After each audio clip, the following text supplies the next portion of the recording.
Bob Cusack with The Hill, back with Mark Penn. And as we always do every month, Mark, let's summarize your polling in one word.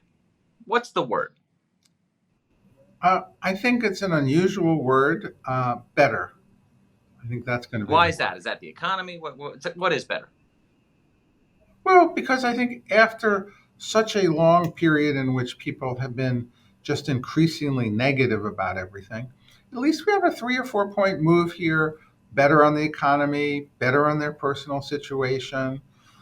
May not be reflecting much in Biden favorable or job rating. He goes up 1 point, so it's a little bit better for him in that sense. But I think that there was a better jobs report, better inflation report. There was more of a sense that the Fed is done raising interest rates. The stock market got better, and I think it's reflected in this poll. I wouldn't say people are doing jumping all over the place or like throwing confetti. Just 3 or 4 points better. Sometimes you hit a bottom and you begin to move up from the bottom. And as you mentioned, slight upticks in the economy, a little more optimism here. Biden goes from 44 to 45% approval rating. However, the flip side of that is that Trump is still beating him. And you've got Trump up 7, doing quite well in the primary. What's your analysis of those numbers, especially now that Nikki Haley seems to be making a move and trying to cause some, basically create a lot of noise in these early states? Well, look, a month of better won't give Biden build back better. Uh, it's a little bit better for Trump overall in the horse race. I think there's a lot of concern about Biden about just him just being too old. Even if I kind of like the policies or think he's doing a better job, and even if the economy is getting a little bit better, there's still some fundamental questions about Biden. The more Trump has been out of the news cycle, the better he seems to do. And so he has a much better favorable, unfavorable, since he's not on making caustic comments every day. And I guess he's had it out with some judge, but nobody really, people don't like, these judges anyway. And so things have gotten a little bit better for him. But on a national horse race, in our poll, and it's been in our poll for the last couple of months, but now virtually every other poll shows Trump ahead in the national horse race against Biden. But as I kind of caution with people, that doesn't really mean that Trump is going to stay where he is or Biden is going to stay where he is. The election isn't being held today. Right. And there are, as far as Trump's numbers, and I was struck by that he got over 50%. He's above water now by +7. Nikki Haley's up +14. Hunter Biden not above water, -31. And this is a problem for the president because your polling shows that 3 in 5 believe that Joe Biden did know about Hunter Biden's business dealings, despite the president, of course, repeatedly saying, no, that's not the case. Now, recently, as opposed to earlier this year, I have not seen Hunter Biden hanging out at the White House or hanging out so in a prominent way. I would imagine that's got to continue for the next year, right? Especially with Hunter's controversies, and he's going to appear before Congress at some point. Well, a lot of this depends what happens with Hunter Biden. It does seem that whenever Hunter Biden gets in trouble, his dad pulls him closer. I think that's what he does each and every time. He may be concerned that he might go back to drugs. In other words, he could have basic familiar and fatherly reasons why he does that, regardless of what polling shows. I had never put Hunter Biden in as a favorable, unfavorable character, and he is really strongly disliked. And so we'll see. Most people think that, sure, President Biden was part of the business. That doesn't mean they think he should be impeached or thrown out of office. It does mean that the Republican investigation is getting through in some ways. And if they keep building evidence, I'll have to see where it goes. It's sort of a slow burn at this point. And look, just as Trump's trials are another slow burn, out there as well, because we probed what Trump conviction, what effects a Trump conviction would have on Trump. And pretty much 90% of his voters said, convicted. Sure, we're still sticking with him. As you know, and speaking of Trump, along those lines is Trump. Your numbers show obviously Trump, like other polls, doing very well now, but things changed. Ted Cruz won Iowa in 2016, and he came from behind, and Nikki Haley's trying to come from behind. I think it's kind of a race for second, honestly. So it becomes a two-way race, whether that's DeSantis Trump or Haley Trump. As you mentioned, the convictions, if there is a conviction, they don't really affect Trump voters. Nearly 9 in 10 say, it wouldn't matter. 11% wouldn't vote for him. On the flip side, though, your data show, listen, 63% among Republicans believe, well, yeah, maybe I could change my mind on Trump. What do you make of those kind of two different figures among Trump supporters that, yes, the conviction is not going to affect my vote, but maybe I'm not entirely sold on Trump? I think two things. I think number one, the Trump vote is not as hard as people depict it. There's a lot of Republican voters out there. Remember, the Republicans are primarily a suburban party. 51% of the primary electorate will be suburban. 49% are women. They're not all, Christian evangelicals. Oddly, Trump now has dug in really quite well with the strong right wing of the party, which didn't welcome him at first, and the rest of the party, I think, is on like, I'm not really sure. I really want to support Trump. If I had an alternative, well, they're going to see how much of an alternative they have, and I do think these primary things can move far more quickly, and there's potential there for it to move. And only one candidate has shown consistent momentum during the period here, and that is Nikki Haley. Hmm. She's showing very strong momentum in New Hampshire. People knew she would never do that well in Iowa, but she seems to be second or third in Iowa, as well. And if she comes out second or third, or a close second or third in Iowa, and then comes in first in New Hampshire, then she really will have a race. And if Trump doesn't show up for a debate in New Hampshire, I think he could get walloped there. I don't think that New Hampshire voters are going to want to be snubbed and take it in what is a very famous debate, between Iowa and New Hampshire, and they expect it to happen. Mm-hmm. And what do you make of RFK Jr.'s numbers? He's up 25 points above water. He's gotten over 20%, and among independents who are clearly sick of Trump and Biden. Maybe it's a protest vote, maybe it's just a Kennedy name, but what do you make of that? And do you think there'll be an effect? Is he going to hurt Trump? Is he going to hurt Biden, or neither? I'm somewhat flabbergasted by it. Uh, Yeah. but then, I got my fifth shot. I don't think Kennedy's on his first. True. Uh, the Look, there's clearly, when we do these polls, an opening for not Biden, not Trump. And right now, the only person sitting there who's not Biden, not Trump, is Robert F. Kennedy and Jr. And you know what? The Democratic Party made a big mistake here. They should have given him a stage. They should have let him play his hand out. He would have Right. lost. And instead, they did everything they could to stack the deck against him, piss him off, and now they've got to deal with him as a third party candidate, That's right. and he is going to take more from Democrats, and look, I think Manchin and the others who are talked about will take pretty much equally. I mean, a centrist candidate takes equally, Right. right? Plus or minus a point. It's really about whether they can get up to a threshold to win. Jill Stein, Cornel West, and Kennedy all take from Trump. Oh, I'm sorry, all take from Biden, which it doesn't matter if Biden is losing to Trump by 7 points anyway, Exactly. Right. Right. right? It would matter if Biden was up 2 or 3 points, and Yeah. and and right now this is all representative of the fact that Biden is president, and his job rating, at least in mine, 45, which begins to get him back into a range where he could win.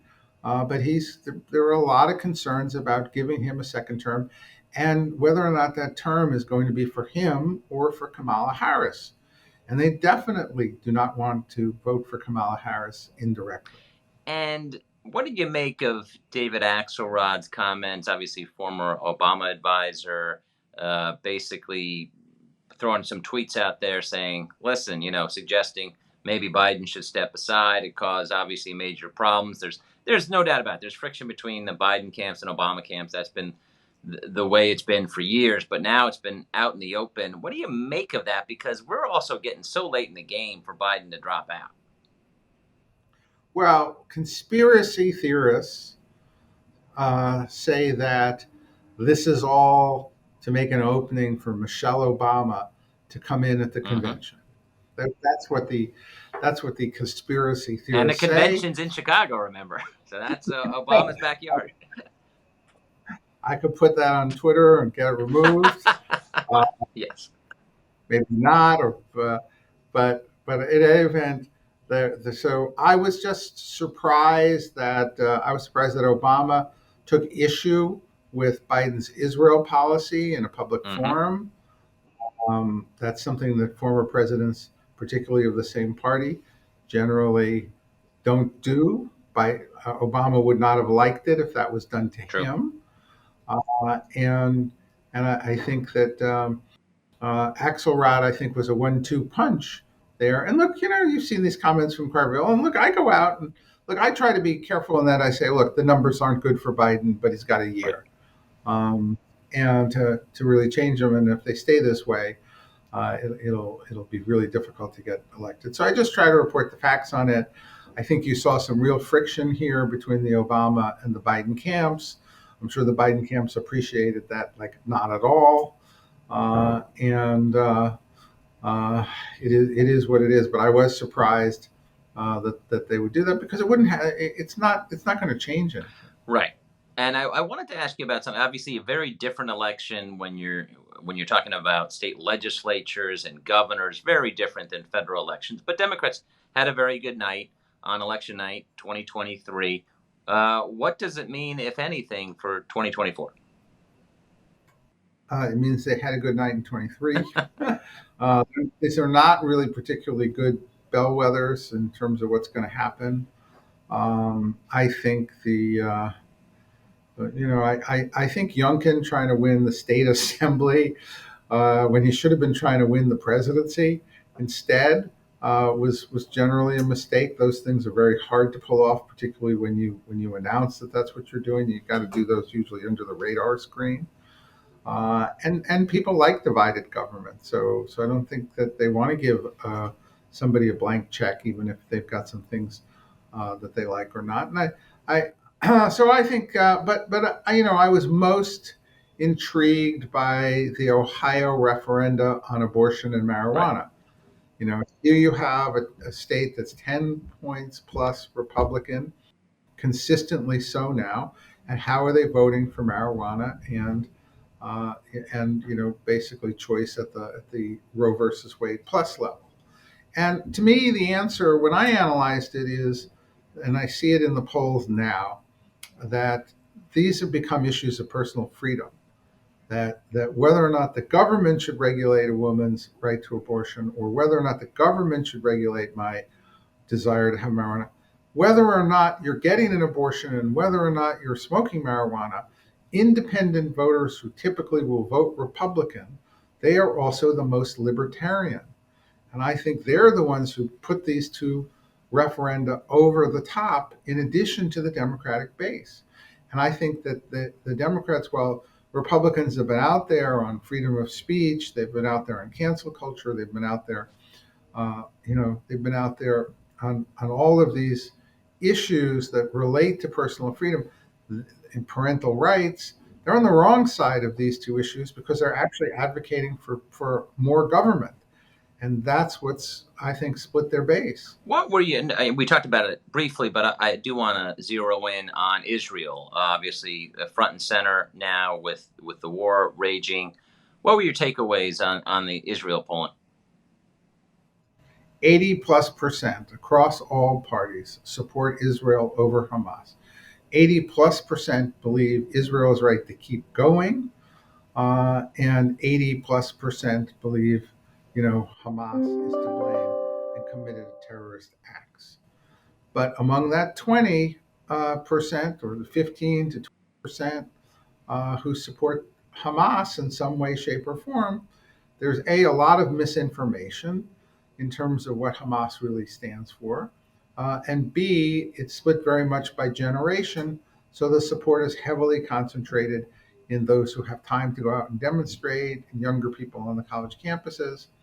The level of kind of, I hate to use the word misinformation, but they're so uninformed about some of the basic facts that I do believe that much of that is just a function of the kind of a TikTok generation that has very limited exposure to these issues in Hmm. depth. And what about guns and crime? You also asked some questions on that. What were your takeaways there? My takeaway is a lot of people want to have a gun. I mean, we ask people whether or not they're going to get a gun. A lot of people are going to get a Including gun. Democrats. So, including Democrats, in order to keep, I think people believe that violence has been allowed to uh, spin out of control in a way that if they're in danger, they're not going to have time to call the police. The police will be very good at catching them someday, and probably, depending upon the luck of the draw, letting them off or not, but you won't be here to see it.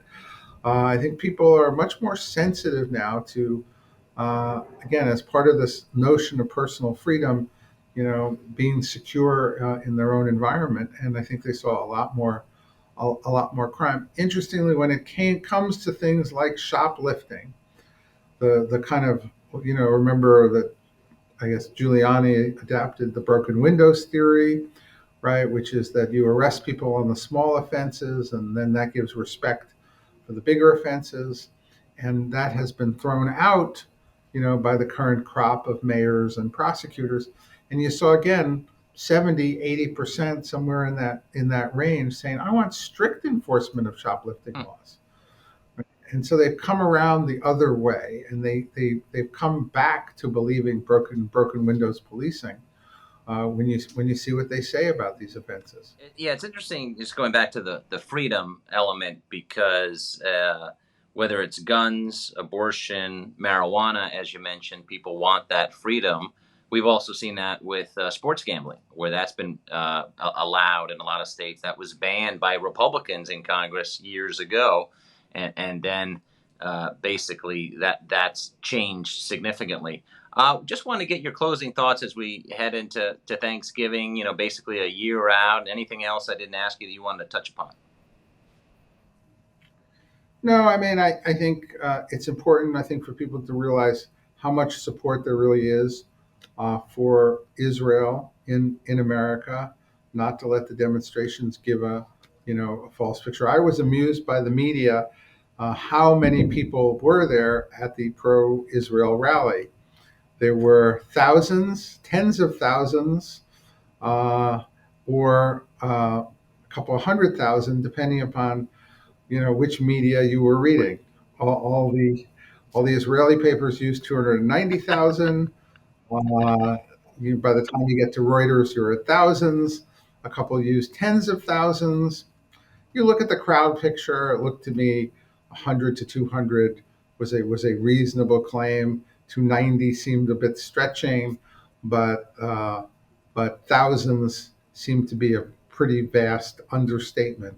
And so I think that I'm concerned that the way things are being covered, and kind of because young people are out there, I think protesting, that it's easy to lose sight of how much support there really is for the president staying with Israel through this right now, and that's one of, I think, the most important takeaways.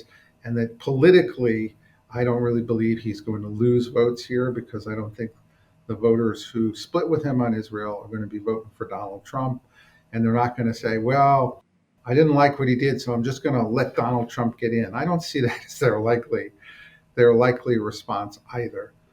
Whereas he could pick up with swing voters if he does a good job. Well, some interesting data as always, Mark, and we will be back next month in December as we close in on Iowa and New Hampshire. Very exciting, very unpredictable. Everyone have a good Thanksgiving, and thanks, Mark. Thank you.